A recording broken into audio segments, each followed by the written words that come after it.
Our trainers are making their way out into the exhibit with their buckets of food and their shakes.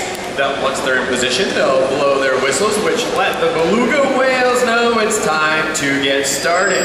You'll see the belugas making their way in, checking out each different shape that's been placed in the water until they find that one shape that is unique to them. Some of the belugas are very light white color. Those are the older members of the group. And the younger members are easier to spot because they're a much darker gray color. When belugas are born, they're typically all a dark gray, so that way they can hide in their mom's shadow. The bigger they get, the lighter they get in color to blend in with the ice. Earlier in the show, you saw one method of training. You saw us teach the animals that targeting game. Another method of training involves doing what you are all doing right now, just observing these animals at play. Because on their own, these animals are capable of all sorts of really fun behaviors. So just by watching them, you might see something like this on the left side of the exhibit. Naya slapping the surface of the water with her tail, or another behavior in back. A few fun vocalizations, or on the right, that's Miki showing off just how flexible those pectoral fins are. Whether it be slapping the water with their tails or vocalizing to communicate, these are things the belugas know how to do on their own. We don't have to show them how these things are done. But do you guys remember what the sound of that whistle means? Good job! So just by watching these animals at play and blowing the whistle when we see these fun behaviors, that's our way of telling the animals they're doing a great job and we love what we see. Because of the relationship between the animals and the trainers, the more that the belugas know they're doing things we enjoy seeing, the more and more they start to repeat those behaviors. From there, it's all just a matter of attaching a hand signal to go along with those behaviors, asking to see them at a certain time. What we're going to be doing next is showing you guys how we start using those hand signals combined with those whistles. Take a look at the island on the right. Angie is working with Miki. Angie is going to give a signal asking for behavior from Miki. What I want you guys to watch for is I want you to watch Angie for the signal she gives, watch what Miki's response is, and then listen for her whistle.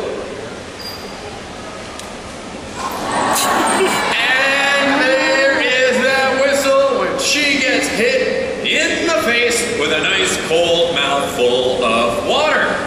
Believe it or not, that's what she wanted to happen. So she blew the whistle to thank Miki for playing that game. We're gonna change up the timing of the whistle on this next one. So again, watch Angie for her signal, watch Miki's response, and listen for when she blows that whistle.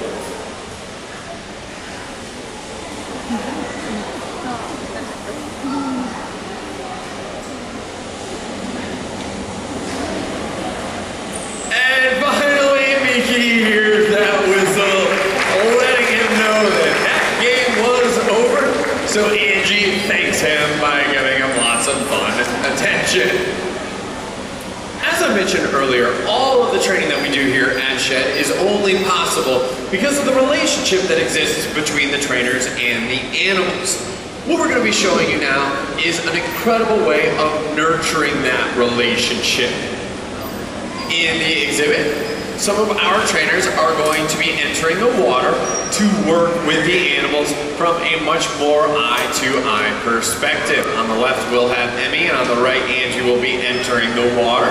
So I'm going to take a step back to let you enjoy watching Emmy and Angie work with the belugas from their world.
you, Emmy, and Angie.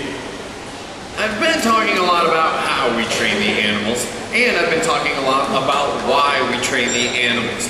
Now it's time to